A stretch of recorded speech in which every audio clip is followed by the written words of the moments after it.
Olá, muito obrigado por vir a mais uma sessão da nossa série Contos Brasileiros.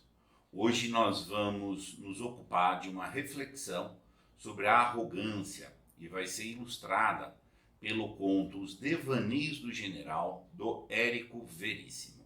A arrogância seguramente é um mal que está muito próximo de nós.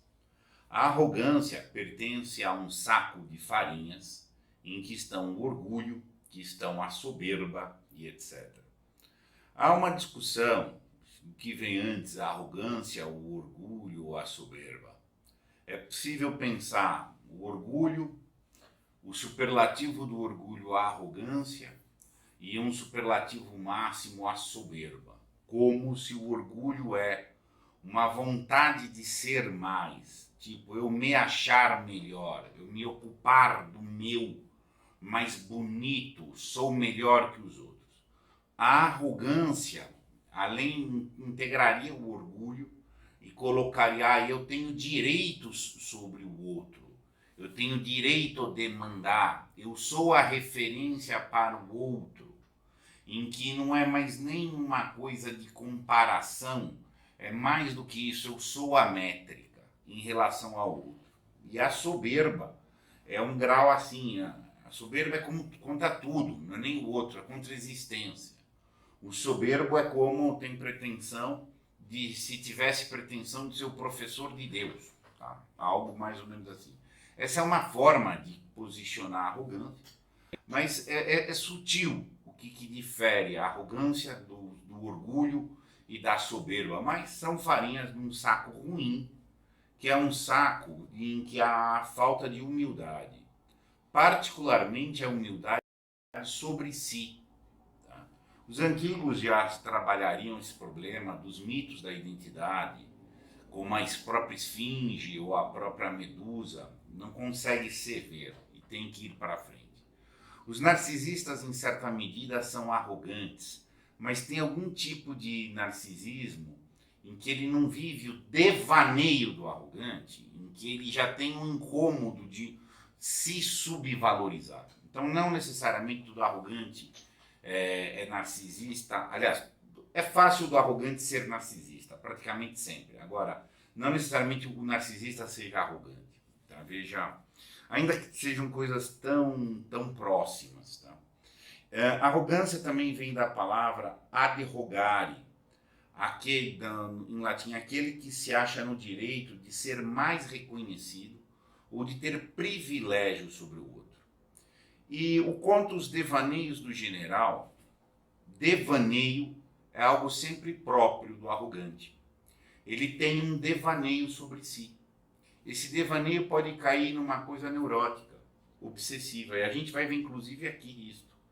Ele precisa divagar num nível fantasioso.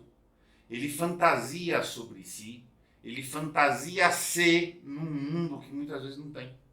Exatamente num mundo que ele vai caber com um lugar de proeminência, de referência, etc. Então, toda arrogância é uma forma de devaneio. Se fundamenta num devaneio sobre si, normalmente fantasioso. Um pé mais verdadeiro, tipo de recordações de valorização mais razoável e outras muito utópicas. Tá? Aqui a gente vai ver um pouco disso.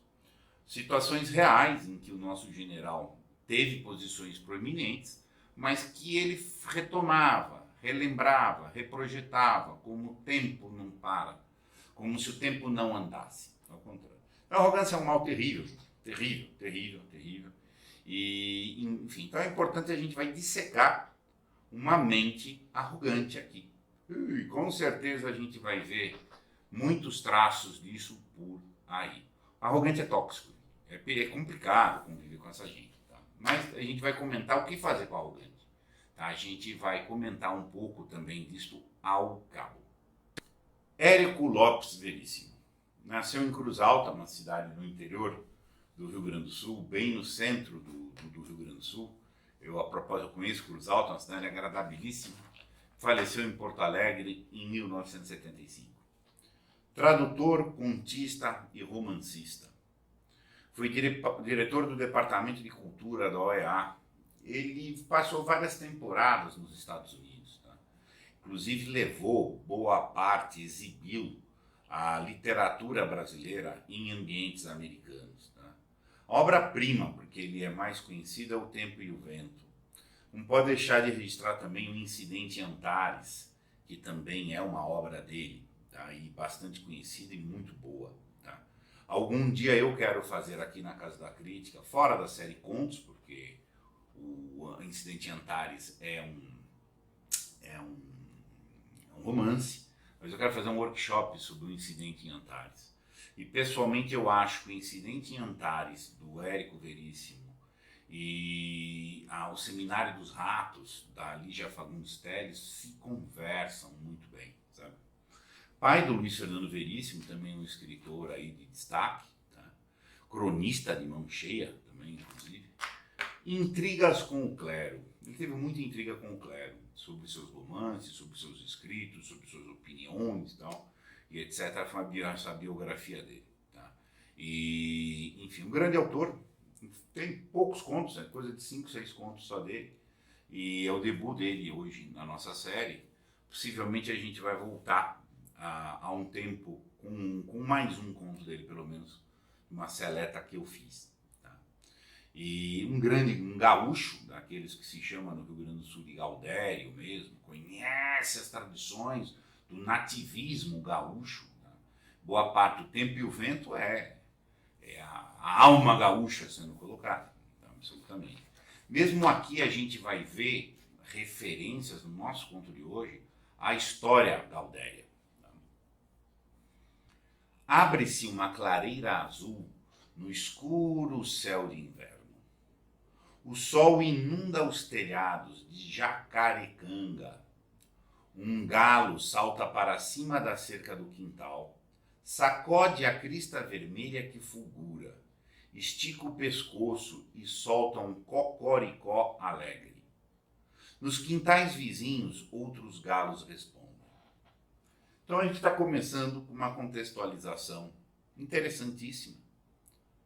Estava escuro e agora vai vir o azul. Olha uma oscilação, uma polaridade. Os galos vão começar. Está nascendo o raiar do dia. Estamos deixando a noite, estamos entrando no dia. Isso nos instiga a estar tendo uma mudança, tá? Uma alteração de algum estado. E esta é a proposta mesmo, de começar assim.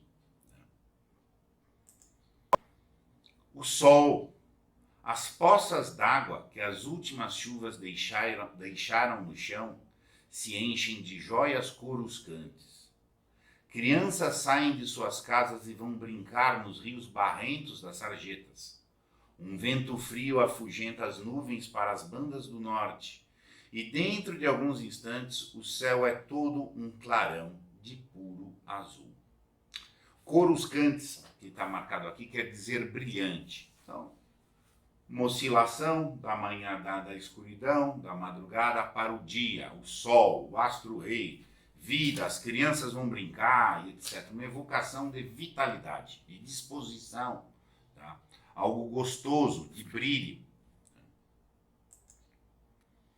O general Chicuta resolve então sair da toca. Isso, a toca. Olha, nosso homem, a toca é o quarto.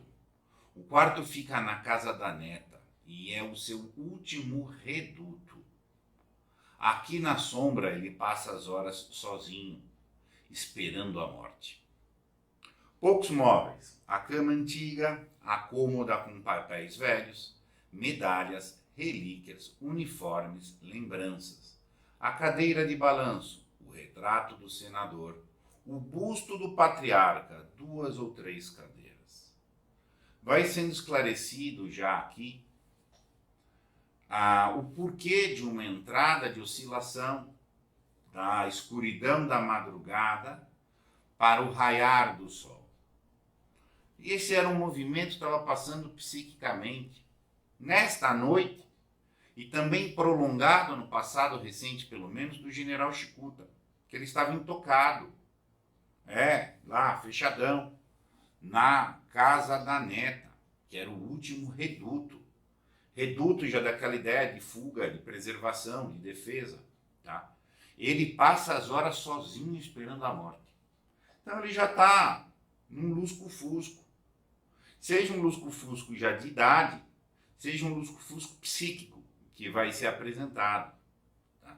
A cama antiga, mas quando fala a cama antiga, seguida papéis velhos, medalhas, relíquias, uniformes, lembranças, não é só um antigo de velho, no sentido do tempo cronológico, é do tipo de uma nostalgia, de uma coisa. Tá lembrando os uniformes, isso é ego, gente. Medalha, uniforme, retrato do senador, busto do patriarca, isso são coisas nostálgicas, tá? Que vai vendo que é um cara que parou no tempo. Parou. E aí, quem para no tempo deixou de viver. O que faz? Espera a morte.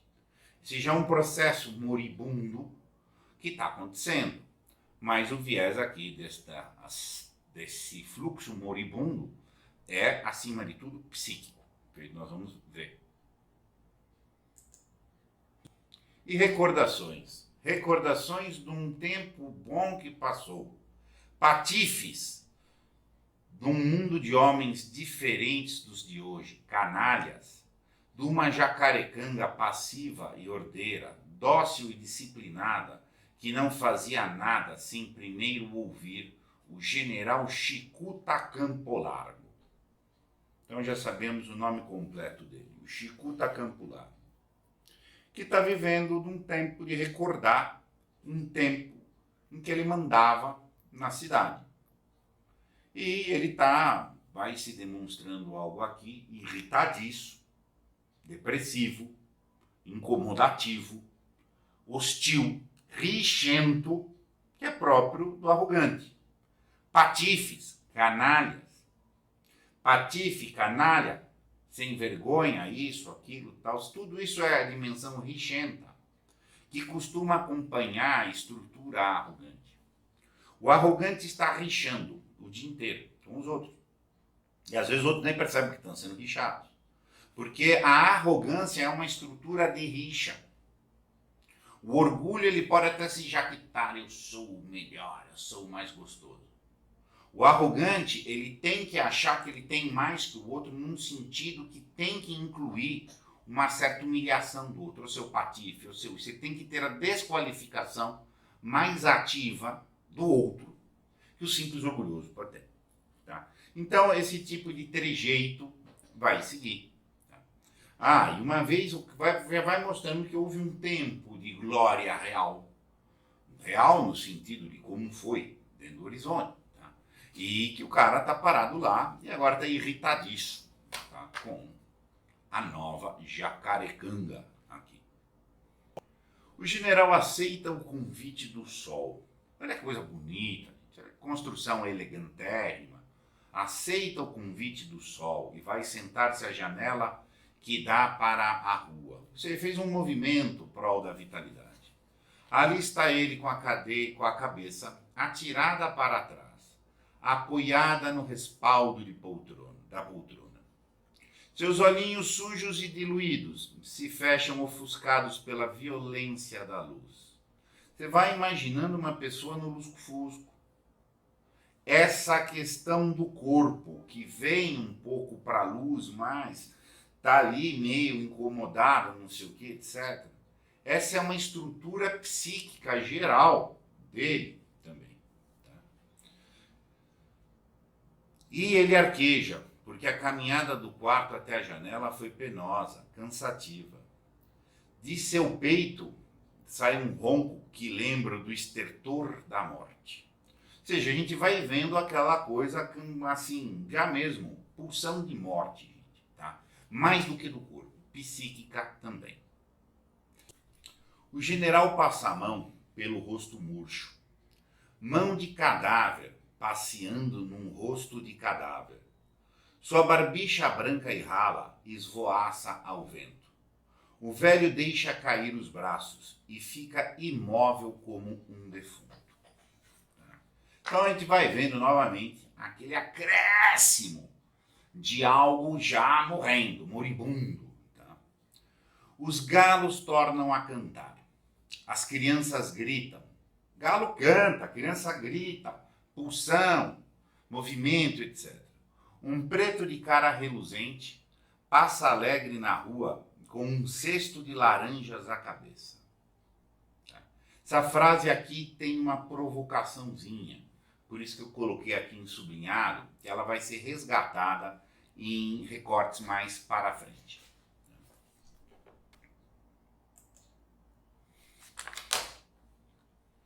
Animado aos poucos pela ilusão de vida que a luz quente lhe dá, o general entreabre os olhos e devaneia.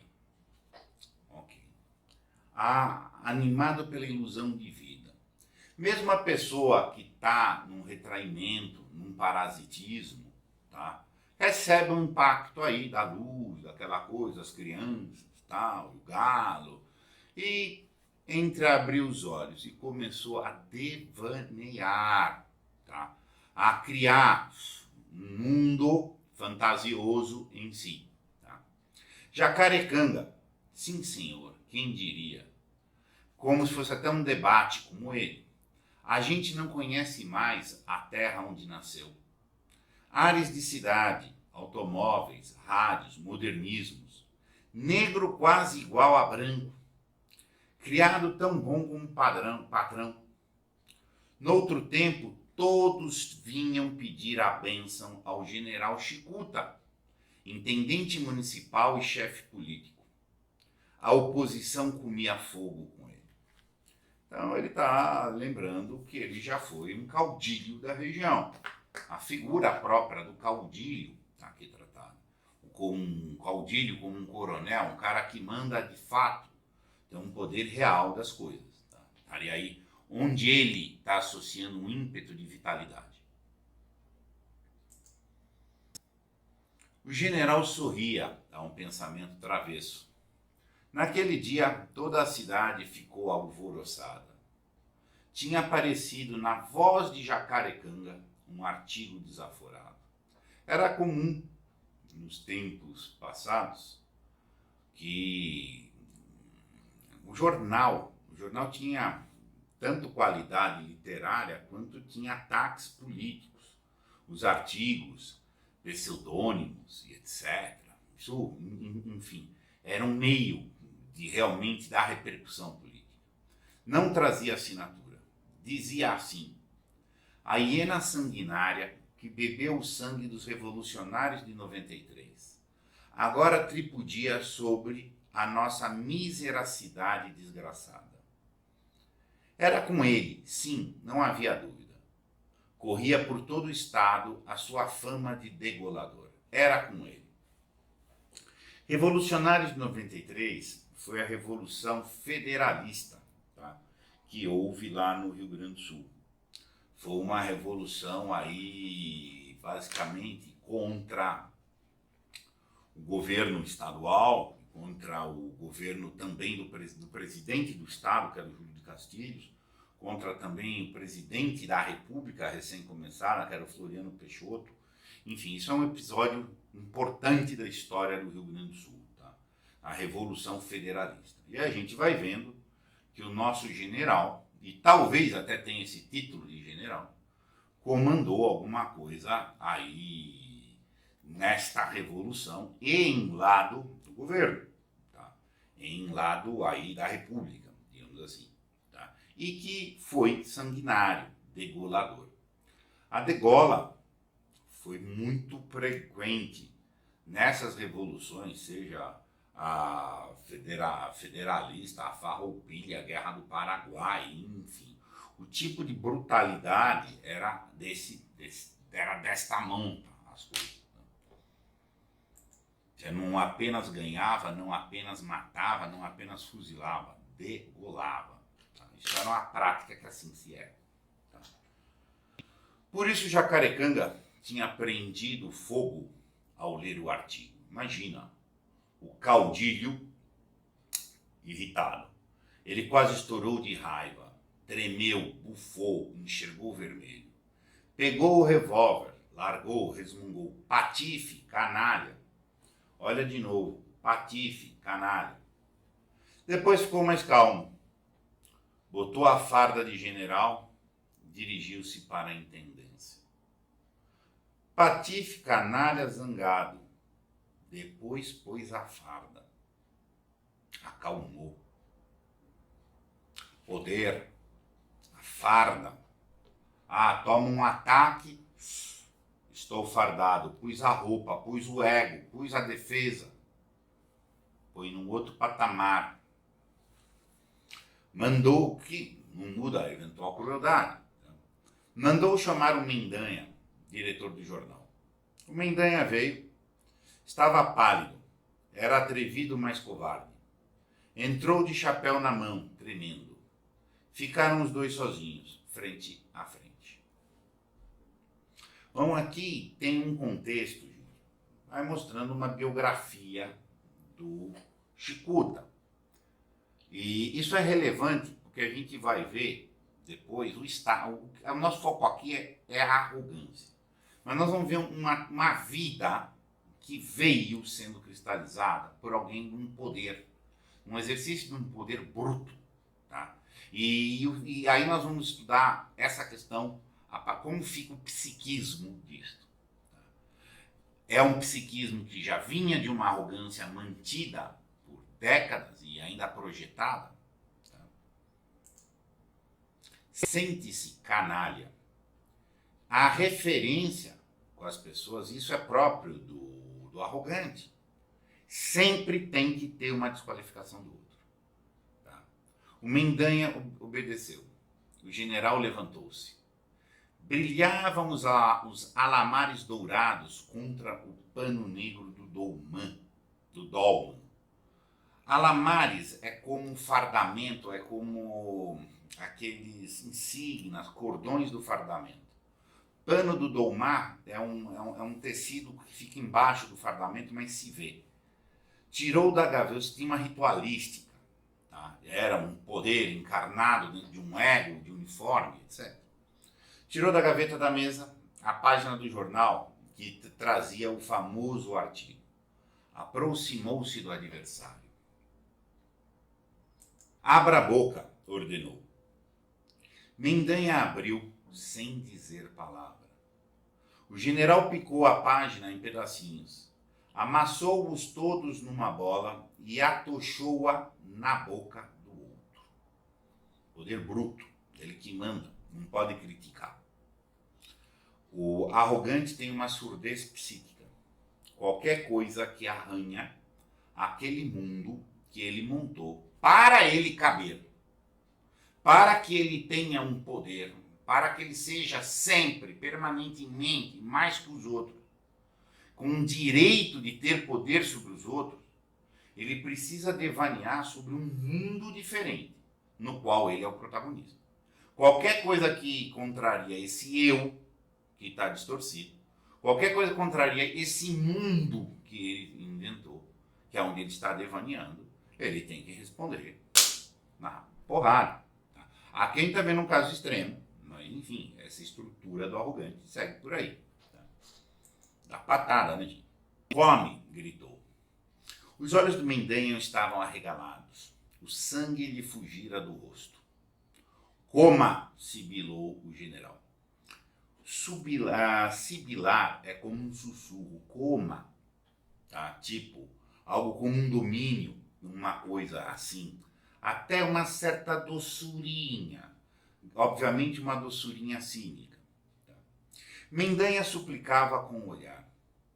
O general encostou-lhe no peito o cano do revólver e rosnou com raiva mal contida. Coma, pústula.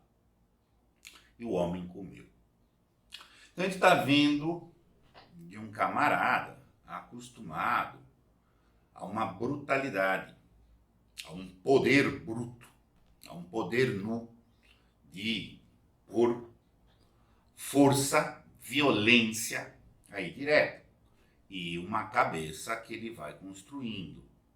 A vida dele não está boa. Ele está intocado hoje. É o último refúgio dele.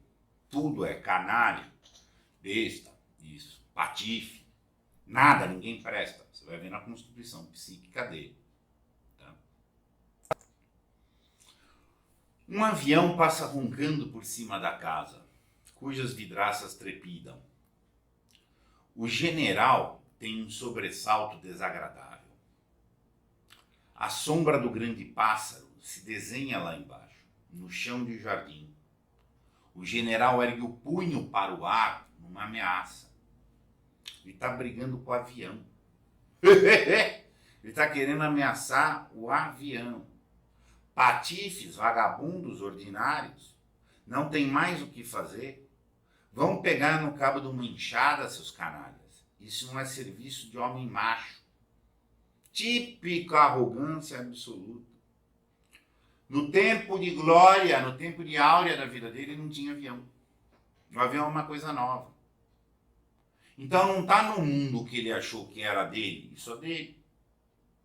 O arrogante, depois que ele monta um mundo para ele caber, aquele mundo tem que ficar estático. Não pode ter melhoria. E isso está diretamente ligado a um senso de poder. Ele inventou um mundo de um tal jeito que seja esse mundo psíquico fantasioso, que qualquer uma mudancinha instabiliza. No mundo que ele viveu, esse período que ele tinha um poder de caudilho, e que ele fantasiou uma eternidade ali, tá?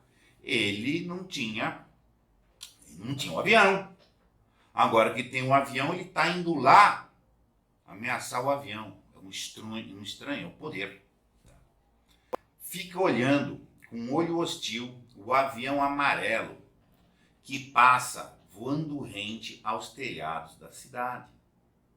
Então, ameaçando aquele mundinho fantasioso que ele pôs, no qual ele tinha proeminência.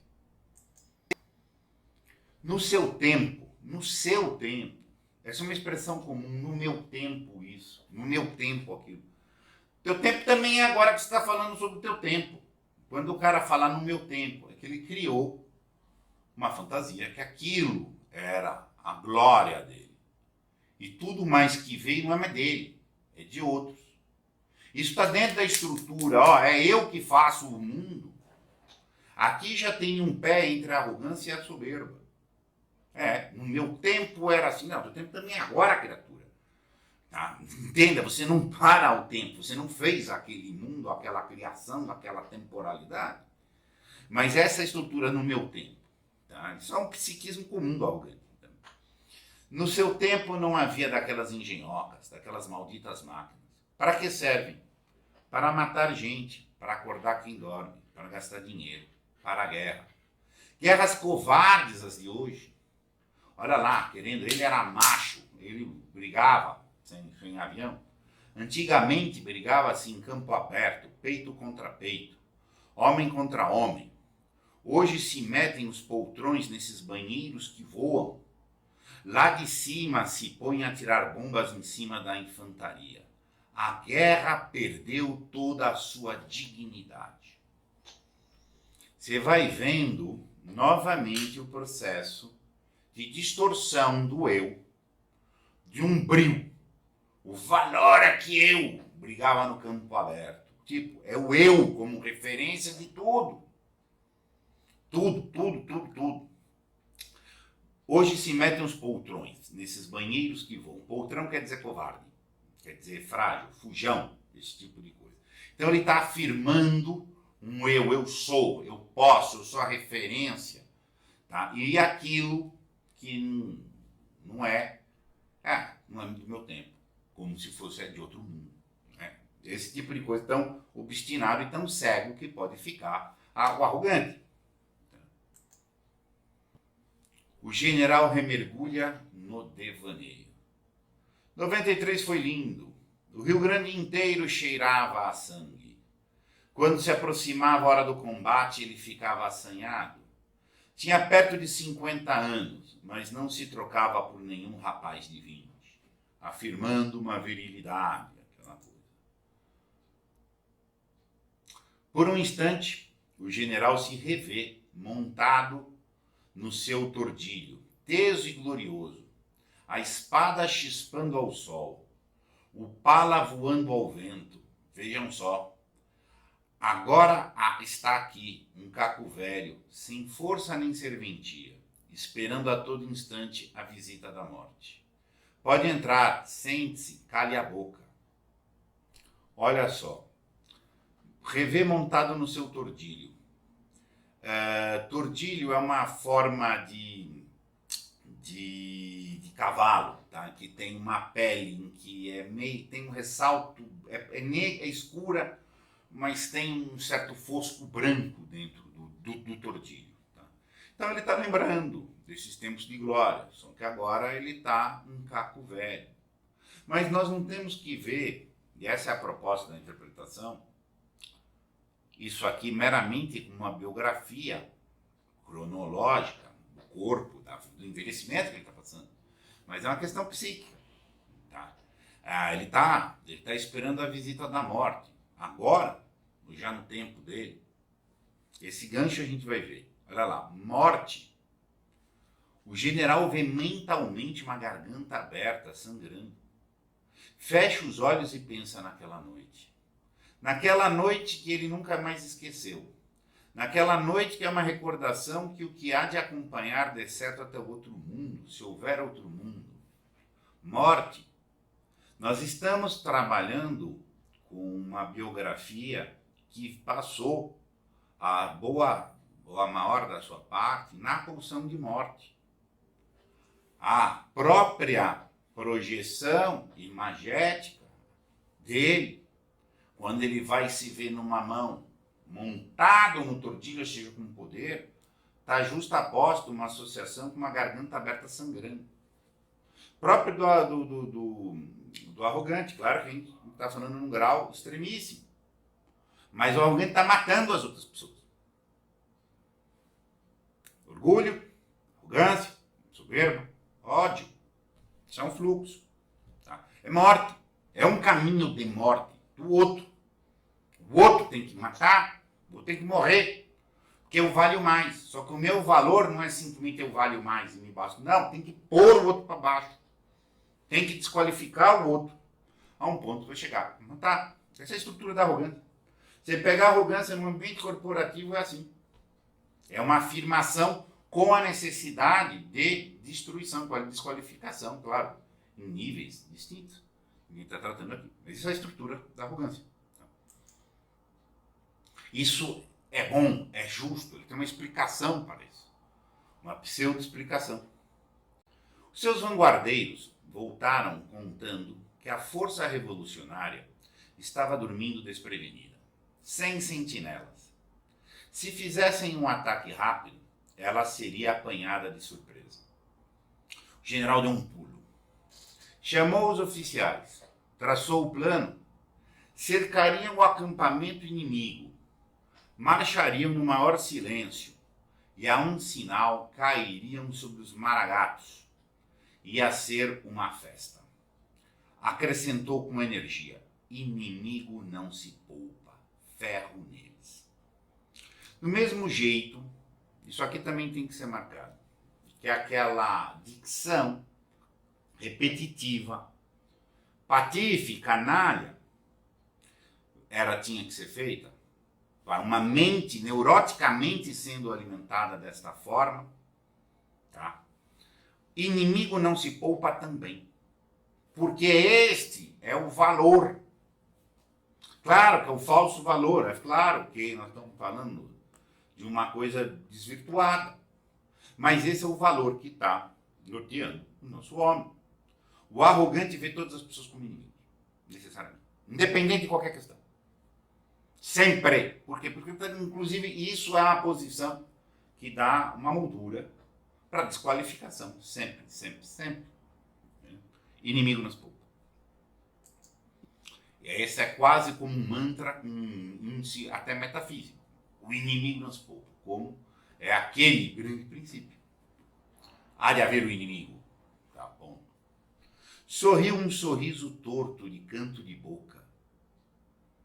Sorriso torto de canto de boca. Olha que referência gestual para a maldade, uma maldade dolosa, a apreciação da dimensão sanguinária. Como a gente se lembra dos mínimos detalhes, ó, que a tirada fina. Era a noite que ele lembrou, Ele lembrou que ele andava naquele cavalo e teve uma noite que ele se lembrou. Foi uma glória dele. Passou o indicador da mão direita pelo próprio pescoço, no simulacro de uma operação familiar. Degola. Degola foi uma prática, tá, grande. Já dizem aí, historiadores, estou fazendo um comentário aqui en passant, que foi o grande motivo de briga do Duque de Caxias com o exército imperial brasileiro na Guerra do Paraguai, porque ele não aceitava a degola, porque a degola era uma prática comum. O Rio Grande do Sul foi um estado aí, farroupilhas, federalistas, Guerra do Paraguai, etc. É um estado que veio até hoje a questão de chimangos e maragatos é uma coisa que evoca paixões no Rio Grande do Sul. Tá? E, enfim, isso aqui tem um quê gaúcho muito grande.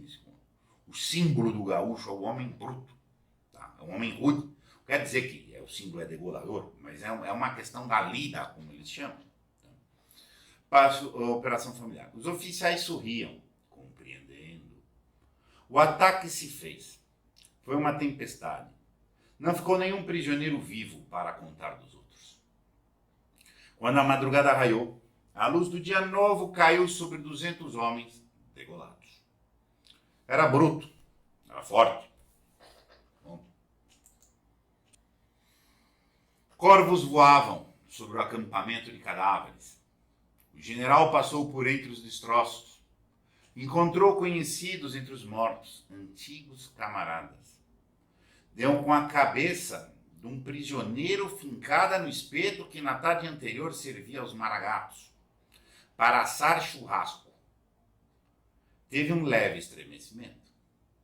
Mas uma frase soou-lhe na mente. Inimigo não se poupa. Essa é a prancha de flutuação que o arrogante precisa ter para se pseudo-justificar. Inimigo não se poupa. Esse não se poupa. Tem um fundamento de eu sou melhor. Um fundamento estúpido de eu sou melhor. Tem um fundamento de eu valho mais. Tem um fundamento do não sei o quê. A raça X é melhor. O não sei o que é isso. Eu sou iluminado do não sei o quê. Porque o meu umbigo é de ouro. Faz o que for, mas é porque o meu umbigo é de ouro. Isso é uma estrutura psíquica.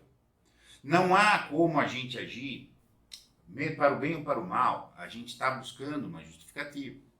Quando está fazendo uma coisa horrível, e não vai parar de fazer a coisa horrível, é a mente que subverte. Faz-se uma racionalização que justifica aquele horror. Está entendendo? Esse é o problema das neuroses, das psicoses, etc. Elas são racionalizações que são feitas por aquele horror. Só ele, por quê? Porque é o umbigo dele. Mas por que o umbigo? Não, porque o inimigo não se poupa. E aí isso entra no trejeito, tal, etc. Lambe os lábios gretados. Gretado quer dizer rachado. Sede. Procura gritar. Petronilho. Aqui a gente já saiu da cena da memória, que estava lá no devaneio dele. Agora está falando do ambiente, da situação que ele está lá, tomando aquele sol dele lá, etc. Ele chama o Petronilho. A voz que sai da garganta é tão remota e apagada que parece a voz de um moribundo, vinda do fundo do tempo, num acampamento de 93. Petronildo, negro safado, Petronilho, me desculpa, não é Petronildo, feito eu falei antes. Começa a bater forte no chão, com a ponta da bengala, frenético. A neta aparece à porta, traz nas mãos 2 agulhas vermelhas de tricô e um novelo de lã verde. Imagina, o cara chamando, aparece a neta, frenético, pessoa que não foi acostumada a ser contrariada, que resolve suas contrariedades do jeito que está vendo, tá? Enfim, aquela coisa. Que é vovô? Ele mora na casa da neta, né? Morreu a gente desta casa? Ninguém me atende, canalhas. Onde está o Petronilho? Sempre o resmungão. Ninguém atende. Como é que é? E não sei o quê. Próprio dos arrogantes. Para os arrogantes está tudo meio para em função dele, para servir. Se ele tem uma contrariedade, é porque as pessoas não prestam, porque não sei o quê. Certo? Não perguntou o que está acontecendo. O arrogante nunca tem objetividade. Ele sempre tem subjetividade. Por quê? Porque ele está sempre rixando. A estrutura psíquica dele é rixa. O inimigo, e eu não vou poupar, E afirmo o meu eu. Onde está o Petronílio? Está lá fora, vovô. Ele não ganha para cuidar de mim, então chame ele. Todos têm esse assédiozinho na conversa com os arrogantes. Não precisa ficar bravo, vovô. O que é que o senhor quer? A neta tenta até levar ele na maciota. Já sabe o gênio do avô. Tá? Quero um copo d'água. Estou com sede. Por que não toma suco de laranja? Água, eu disse. E etc. A neta suspira e sai. Gerir, gente. A gente no debate aqui vai conversar esse detalhe. Gerir arrogante é um problemão. Entendeu? O general entrega-se a pensamentos amargos. O arrogante é amargo. Sempre. Deus negou-lhe filhos homens. Deu-lhe uma única filha mulher, que morreu no dia em que dava à luz uma neta. Uma neta? Por que não um neto, um macho? Agora está aí a Juventina, metido o dia inteiro com tricôs e figurinos. Casada com um bacharel que fala em socialismo, na extinção dos latifúndios, em igualdade. Olha lá, agora ele se revolta ao ver que a neta não é ele. Nem todo mundo é ele. Mas você vê o resmungão. Tem uma ideia do arrogante que os dele, filho, neto, bisneto, cônjuge, o pessoal dele, é réplica dele. E se não é que é o outro, é o outro. Não, aquela coisa amarga, engolida. Porque a referência do mundo inteiro é ele mesmo. Há 6 anos nasceu-lhe um filho. Homem, até que enfim. Filho da neta dele. Tá? Mas está sendo mal educado. Ensinam-lhe boas maneiras. Dão-lhe mimos. Estão a transformá-lo num maricas. Parece uma menina. Tem a pele tão delicada, tão macia, tão corada. Chiquinho. Não tem nada que lembre os Campo Largos. Os Campo Largos que brilharam na Guerra do Paraguai, na Revolução de 93, e que ainda defenderam o governo em 23. Aí você vai vendo os Campo Largo, uma projeção de um poder até dinástico, próprio do caudilho. O caudilho que é aquela coisa dinástica, porque é o sangue dele preservando as coisas dele, etc. Então você vai vendo as contrariedades que a realidade vai dando. O grande problema do arrogante é o teste da realidade. O teste da realidade é o teste da realidade. O problema do arrogante é a realidade. Quando ele chega a um problema de uma insuportabilidade absoluta, aí ele já chegou no nível da soberba, que já é praticamente a revolta total. Ele se revoltou com o mundo inteiro. Por quê? Porque o mundo inteiro não é feito em função dele, da hora dele, etc. Agora, o neto não é o neto. Tinha que ser eu continuado para ser os Campo Largo, entendeu? Dinastia, isso é uma pretensão contrariada de uma dinastia. Um dia ele perguntou ao menino: Chiquinho, você quer ser general como o vovô? Não, eu quero ser doutor como o papai. Canalinha, patifinho. Olha aqui esse ponto. Essa passagem é muito importante. Muito, muito, muito importante. Mesmo com o neto, ele põe, mesmo onde ele com afeto, a estrutura geral de A arrogância se mantém. Canalhinha, patifinho, talvez até com tom, aquela coisa, tenho que engolir, porque é o neto. Mas não por isso deixou de pôr o canalha, só aquele cintuinha. O problema, o patifinho. Você vai vendo como é o problema de ser contrariado. E não aguentar a contrariedade. Pessoas que não aguentam ser contrariadas, é isso aí. É arrogância. Acha que teria um direito de que os outros fizessem as coisas como ele quer que seja.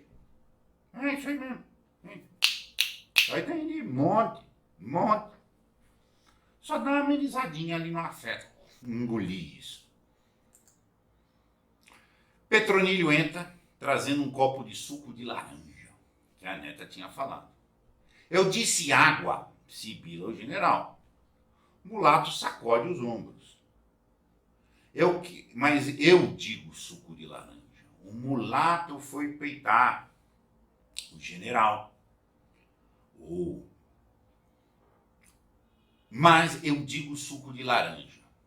Eu quero água, vá buscar água, seu cachorro. Petronílio responde sereno.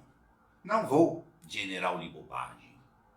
O Petronílio peitou, manteve o controle e deu uma alfinetada fina. Você disse isso, eu digo aqui. Eu disse isso. Guardem isso que vai ser objeto dos comentários depois. Tá? E, enfim, general de bobagem, o controle. O general escabuja, é como se tão bonita, escabuja de raiva, esgrime a bengala, procurando inutilmente atingir o criado, agita-se todo num tremor desesperado. Imagina, o homem sendo contrariado, nessa altura, nessa quadra da vida, nessa altura dos negócios. Canalha, cicia arquejante, vou te mandar dar umas chicotadas. Eu mando dar chicotada. Suco de laranja, cantarola um mulato. O cara jogou o jogo, entendeu o jogo e sabe jogar, cantarolou, um debochinho fino, tá? Água, juventina, negro patife, cachorro, que é a expressão sempre.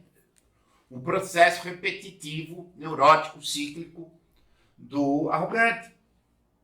Petronílio sorri. Suco de laranja, seu sargento. Nossa, falou de sargento. O cara que fica lembrando do uniforme, do não sei o que, etc. Com um grito de fera, o general arremessa a bengala na direção do criado. No movimento ágil de gato, Petronílio quebra o corpo. Esquiva-se do golpe. Um moribundo, um jovem, né? Fazer o quê? O general se entrega. Sereu, do tipo, não é que sereu, foi tombado, né? Atira a cabeça para trás e de braços caídos.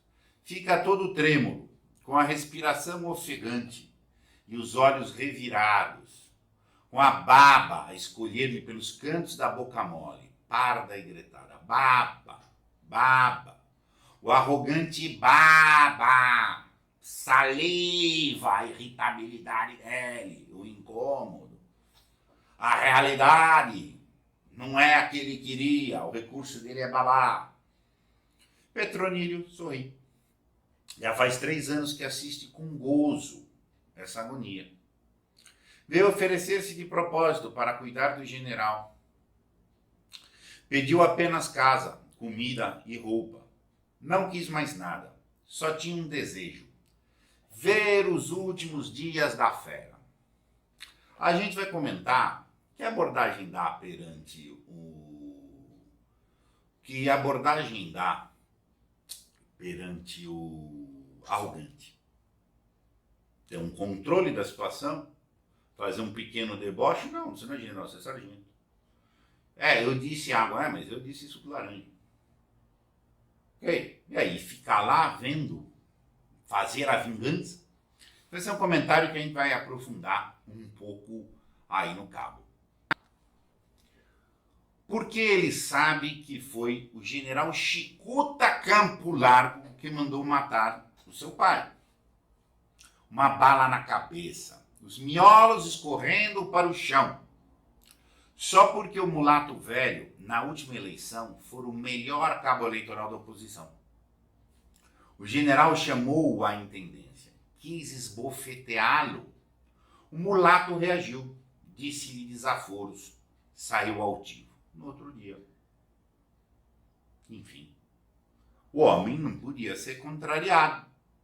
Imagina, a oposição. O mulato reagiu. Agora o filho do mulato está lá fazendo a sua vingancinha ao seu modo. Petronílio compreendeu tudo. Muito menino pensou na vingança, mas com o correr do tempo esqueceu. Depois, a situação política da cidade melhorou. O general, aos poucos, foi perdendo a autoridade. Hoje os jornais já falam na hiena que bebeu em 93 o sangue dos degolados. Ninguém mais dá importância ao velho. Chegou aos ouvidos de Petronílio a notícia de que a fera agonizava. Então ele se apresentou como enfermeiro. Uma coisa sempre muito complicada, que a gente esbarrou um pouco atrás, qual que é o problema do arrogante? O tempo passa. O tempo vai passar. Todo poder é temporal. Sim. Natureza do poder, quem tiver um grande interesse em estudar, pega o mito de Damocles. Como é importante, como é fundamental. O poder, não existe perenidade. E o arrogante para naquele tempo. Ele quer reproduzir aquilo. Aquilo é o mundo que ele inventou. Ele inventou a eternidade daquele mundo. E o poder sempre vai virar. Assim que acontece. E aí o general parou, agora está agonizando. Não é a agonia da morte do corpo, é a agonia psíquica nos interessa aqui. O arrogante sempre está em agonia psíquica, sempre esteve na pulsão da morte. Agora goza, provoca, desrespeita e fica rindo. A vingancinha é ficar servindo laranja em vez de água, aquela coisa. Pede a Deus que lhe permita ver o fim, que não deve tardar. É questão de meses, de semanas, talvez até de dias. O animal passou o inverno metido na toca, conversando com os seus defuntos, gritando, dizendo desaforos para os fantasmas, dando vozes de comando, romper fogo, cessar fogo, acampar. Megalomania, projeção, luxúria de poder, para usar uma expressão que se usa. Aí ele inventa o mundo que ele está mandando, o que está acontecendo. Vamos lembrar o princípio metafísico, cretino, infernal, que esse cara usa. O inimigo não se poupa. Tudo orbita numa ótica de inimizade. O combate, o inimigo, isso, aquilo, etc. E aí o cara vai devaneando aquilo. Tá? Já passou tudo e ele ficou. E recitando coisas esquisitas. Vossa Excelência precisa de ser reeleito para a glória do nosso invencível partido. Bajulação política, os conchavos, aquela coisa do sectarismo, coisa dos caudilhos. Outras vezes, olhava para o busto e berrava: inimigo não se poupa, ferro neles. Essa é a dicção que fica, etc. Entendeu? Mais sereno agora, o general estende a mão pedindo. Tem outro jeito? Petronílio dá-lhe o copo de suco de laranja. O velho bebe tremulamente, lambendo os beiços, como se acabasse de saborear o seu prato predileto. O mulato volta para a cozinha, a pensar em novas perversidades. Qual vai ser a vingancinha de depois?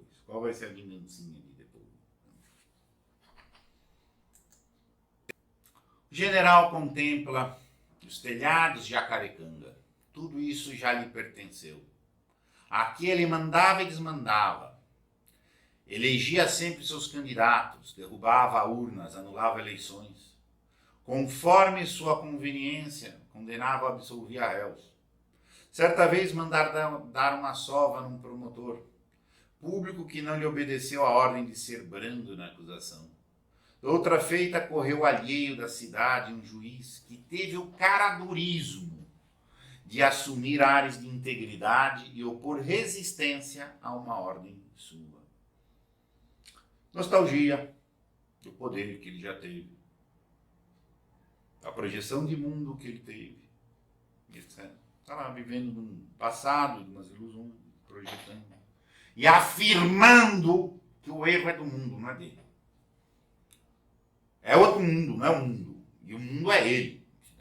Isso é o esquema do arrogante. Fecha os olhos e recorda a glória antiga. Um grito de criança. O general baixa os olhos. No jardim, o bisneto brinca com os pedregulhos do chão. Seus cabelos louros estão incendiados de sol. Olha como estão bonita, linda. Cabelos louros incendiados de sol. O general contempla com tristeza e se perde em divagações. Tristeza. Tristeza é emoção de perda. O general perdeu. Perdeu. Perdeu o quê? O neto, o bisneto, a dinastia, o poder, o mundo. Ele perdeu. É um homem perdido, intocado. De vez em quando é um lampejinho de vir ao sol. Mas é um perdedor. E se perde nas divagações. É o consolo do perdedor. Nesse sentido, é a divagação. A realidade não é o que ele quer, então ele tem que divagar sobre um outro mundo, fantasiar um mundo que fosse o que ele queria que fosse, mas que não é. Que será o mundo de amanhã, quando o Chiquinho for homem feito? Que será? Ele está preocupado com o que vai ser o mundo amanhã, porque ele acha que o mundo é ele. Ele vai morrer, mas e aí? Mas o mundo é eu, como é que eu morro? É um problemão. Mais aviões cruzarão os céus. O tempo vai mudar, as coisas vão ser outras. E terá desaparecido o último homem da face da terra. Só restarão idiotas, efeminados, criaturas que acreditam na igualdade social, que não têm o sentido da autoridade, fracalhões, que não de se lembrar dos feitos dos seus antepassados. Olha novamente a ideia da dinastia. Não vale a pena pensar no que será amanhã o mundo dos maricas, o mundo de Chiquinho, talvez o último dos Campulares. Vai vendo toda a estrutura psíquica deslocada do arrogante.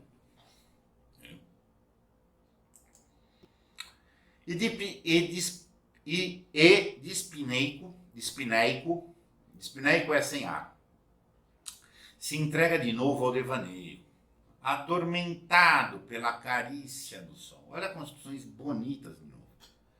De repente, a criança entra de novo na sala, correndo, muito vermelho. Vovô, vovô! Traz a mão erguida e seus olhos brilham. Faz alto ao pé da poltrona do general. A lagartixa, vovozinho. O general inclina a cabeça. Uma lagartixa verde se retorce na mãozinha delicada, manchada de sangue. O velho olha para o bisneto com ar interrogador. Alvorotado, o menino explica. Degolei a lagartixa, vovô. Olha só. A ironia do destino e a brincadeira semântica, com as cargas, a descrição de uma narrativa física, de um paralelismo de simbologia da narrativa psíquica.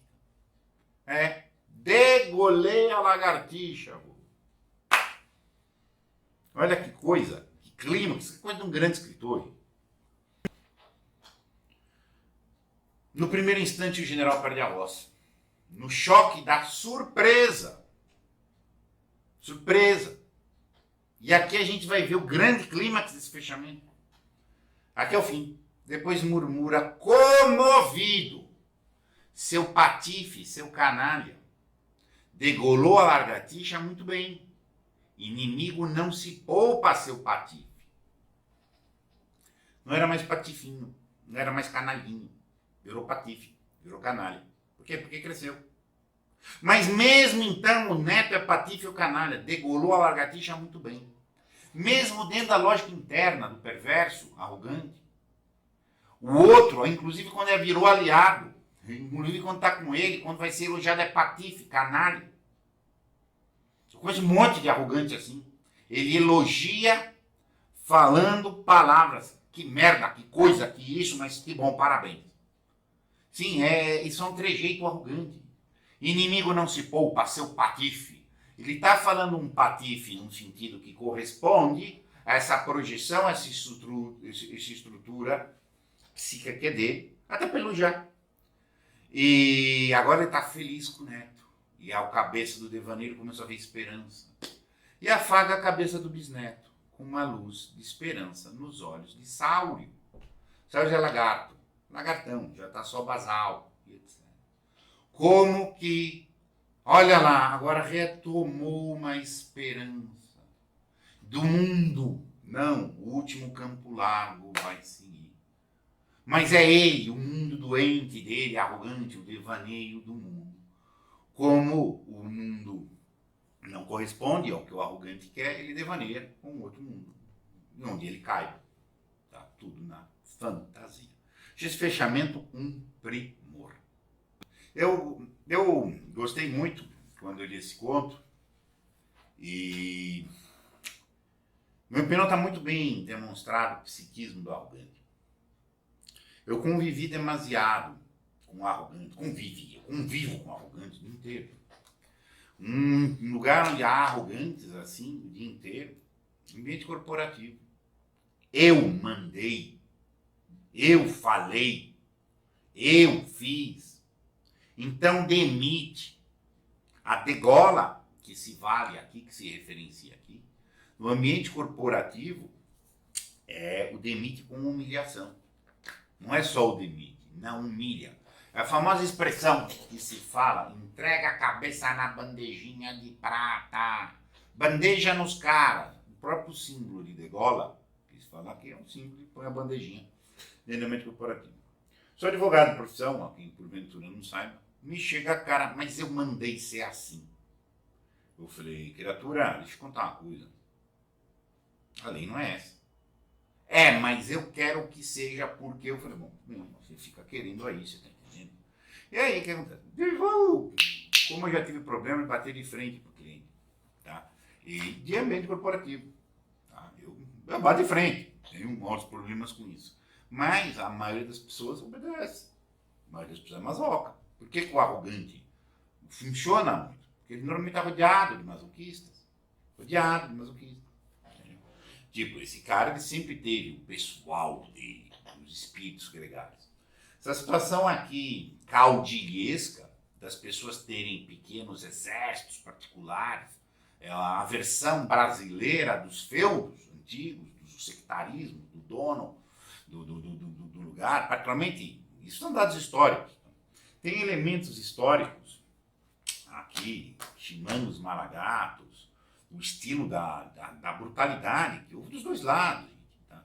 Mas há uma arrogância, há um certo culto à arrogância, tá? Vinculado a essa questão aí do poder e etc. O que é relevante a gente tirar? O arrogante devaneia. Ele devaneia o mundo. Ele não aceita a mudança do mundo. Nunca aceita. Se está estabelecida uma coisa ali, pintou coisa nova, nossa, em qualquer nível. E essa questão simbólica da degola, tem outros jeitos de fazer. Que o que interessa é o lado psíquico, não é o físico. Então, e o esquema que faz com a arrogante? Como é que cuida do arrogante? Vou deixar esse comentário aqui, vou ler o que as pessoas estão contribuindo aqui.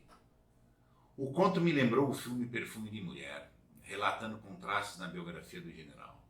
Antes poderoso e agora impotente. Retrata bem nossa decadência quando deixamos de viver no presente. Sim, Excelente. Eu não tinha lembrado, eu assisti o filme também.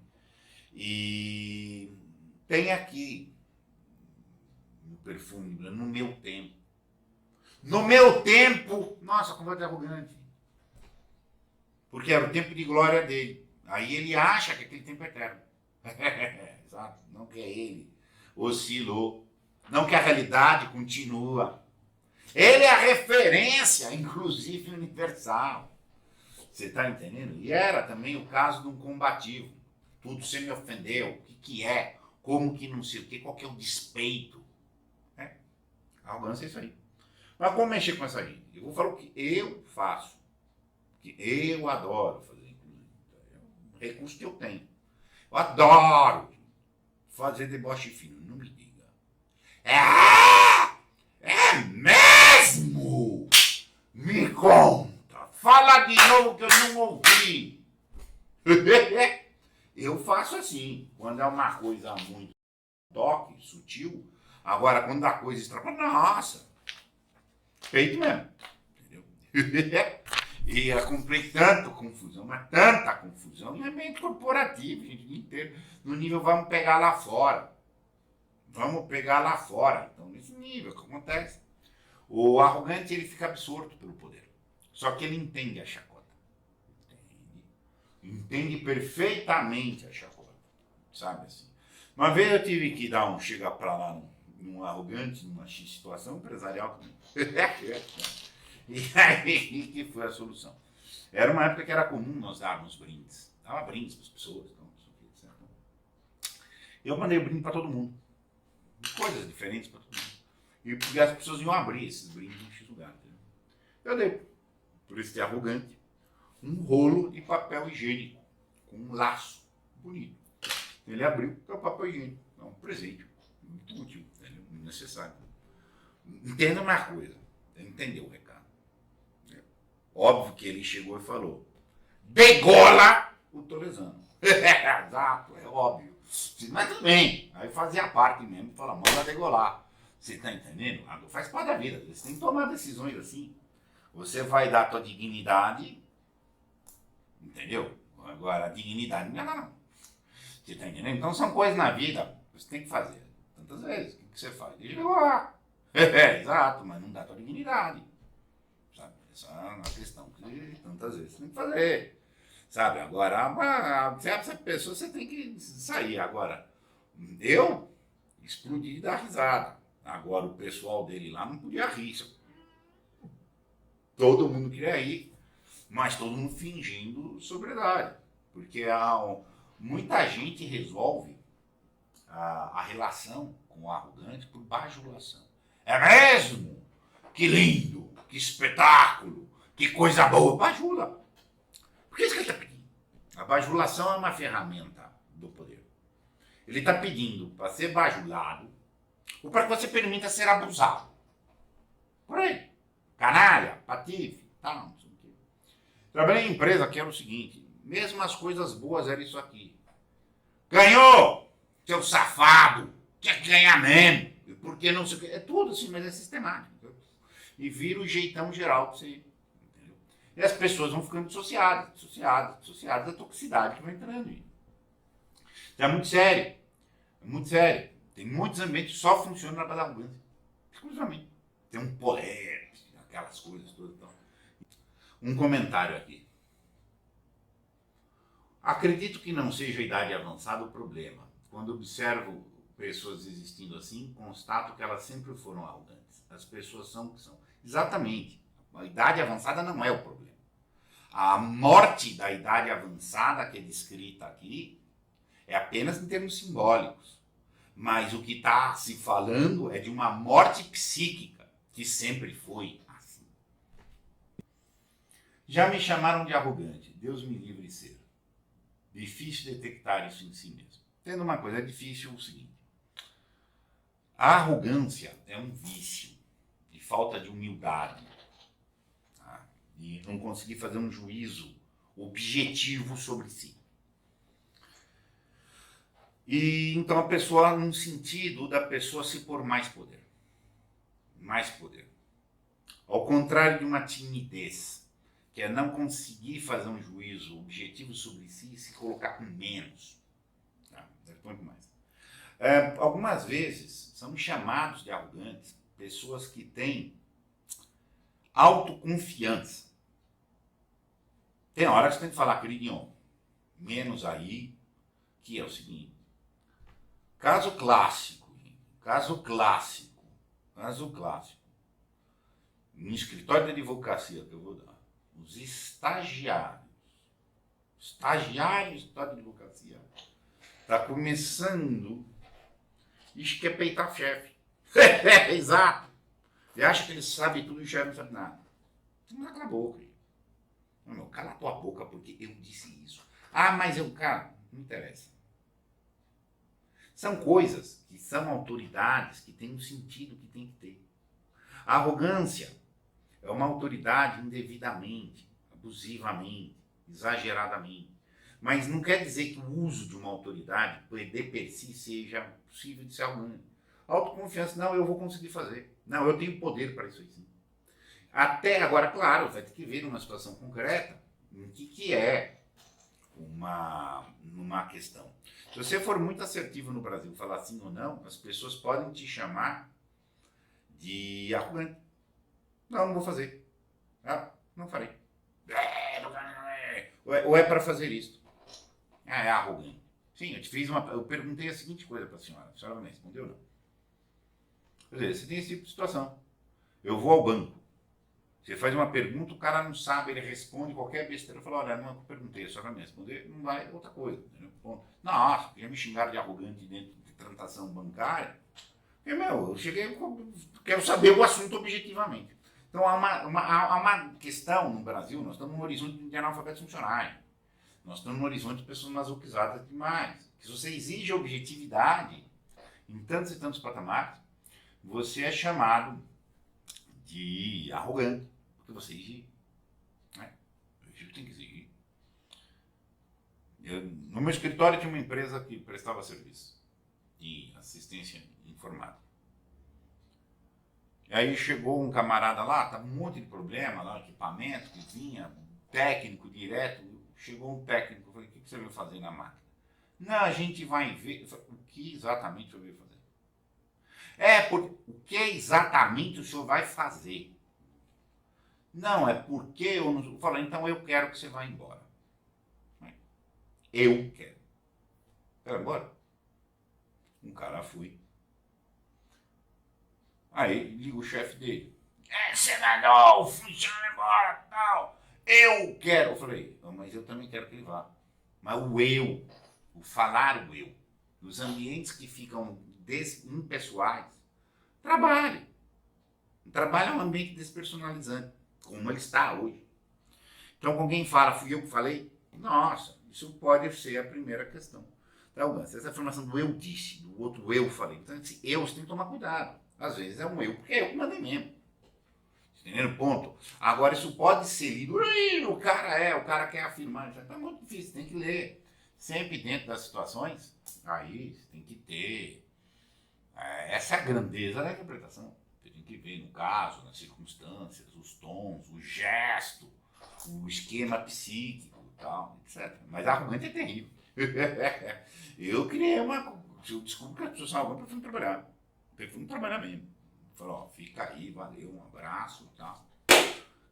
Na minha advocacia, aqui na Casa da Crítica. Eu falo, um abraço pra você aí, fica bem. Você tá entendendo? Falta humildade no arrogante.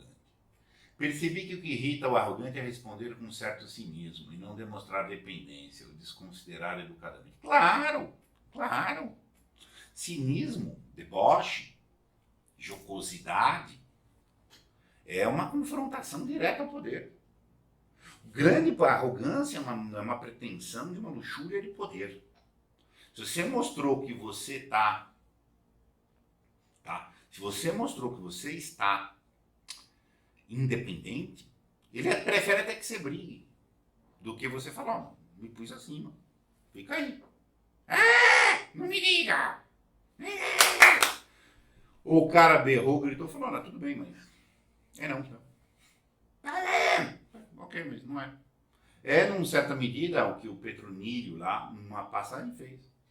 Agora, é correto do Petronílio ir lá, fazer isso a vingança dele? O Petronílio ficou livre do arrogante? A vingancinha dele era uma liberdade do Petronílio? Ah, o cara foi arrogante comigo, perfeito, me humilhou, fez o que foi. Então eu vou lá, vou ficar agora. Perfeito.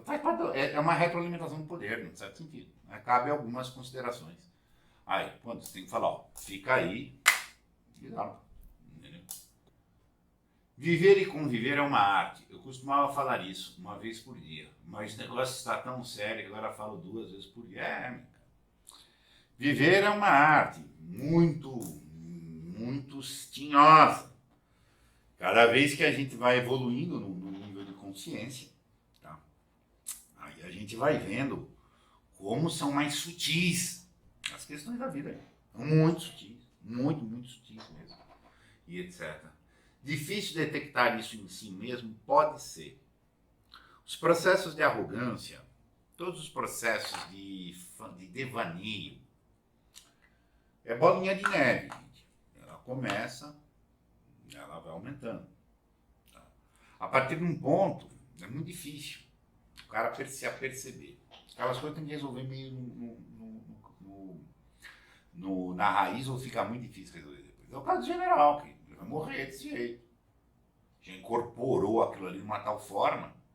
Tá? E eu conheço pessoas que viveram coisas parecidas aqui, e uma vez que tiveram um choque de realidade do giro falso, que a vida ficou anos e anos dentro de devaneios absolutos por causa de poder rasinho, hein? Teve desordem de transtorno psíquico que virou um problema. Eu me descobri um monstro, descobri um monstro. Por isso que tem que tomar muito problema com o... Isso é uma crítica que se faz ao masoquista. O masoquista permite ser desrespeitado, mas ele não põe limite em quem está saindo do respeito. E quem está sendo respeito vai crescendo. Então, assim, tem coisas que se não existem tantos masoquistas no ambiente, que é raro, a maioria dos ambientes chega de masoquista, e fazem que vão resolvendo pela bajulação e vai acomodando uma coisa. Então, uma hora que ela fica insustentável e leva todo mundo. Agora, quando não se permite isso de cara, ou seja, não há bajulação e há franqueza, desde cara, sempre o cara está não confirmado, desde o comecinho, não é fácil escapar dessa jaula maldita. Entendeu? Atendo-se ao ponto em si, como ver a postura do empregado? Optar por assistir este caso e agir como agiu. Seria também uma forma de arrogância? Perfeito, é o que a gente comentou um pouquinho aqui. Acima de tudo, a liberdade. A liberdade vale mais do que o pão. Não tem a dúvida. Fazer vingança é uma perda de liberdade dentro de um sentido. Porque você fica na aderência do vingado. E a vida é para frente. A única hipótese do que eu tenho defendido aqui, nas questões que eu tenho trabalhado, etc., em que você pode, excepcionalmente demais, engolir algo contra a tua dignidade, é se está em favor de um terceiro. Tipo, eu preciso levar o pão para casa. E só tem esta opção aqui hoje. Perfeito. Mas depois, amanhã eu vou tentar outro lugar, etc. Mas para si, de jeito nenhum. Porque isso te rouba a liberdade. Sempre que você permitir um espacinho na liberdade, a inércia é grande. A postura do Petronílio de vingar aumenta ou diminui a liberdade do Petronílio? A liberdade absoluta dele de pegar e fazer a vida. Penso que diminui a liberdade dele.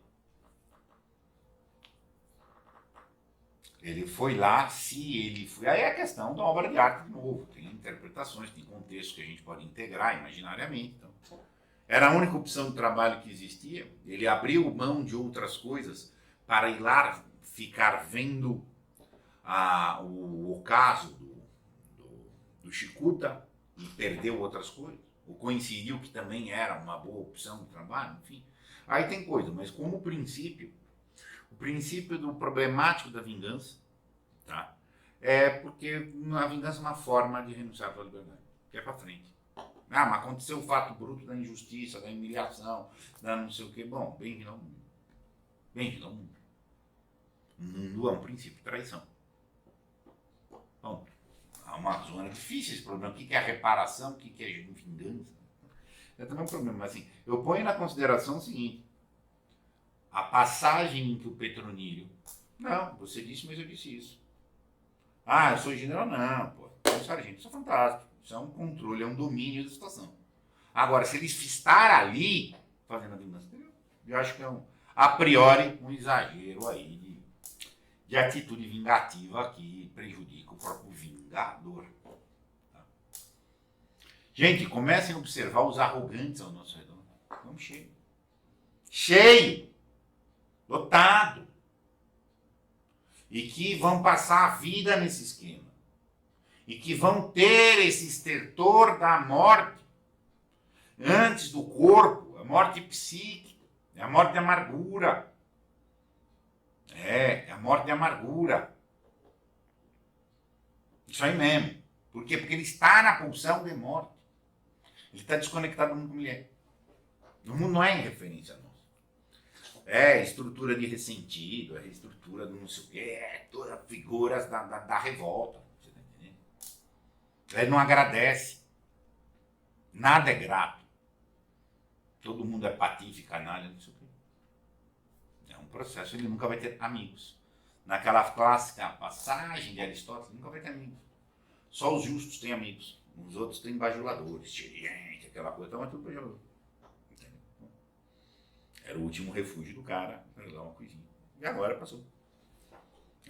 E ele prejudicou muita gente. É o problema dos tóxicos. Os tóxicos intoxicam. Você não pode estar num ambiente em que tem toxina e achar que você não vai ser intoxicado.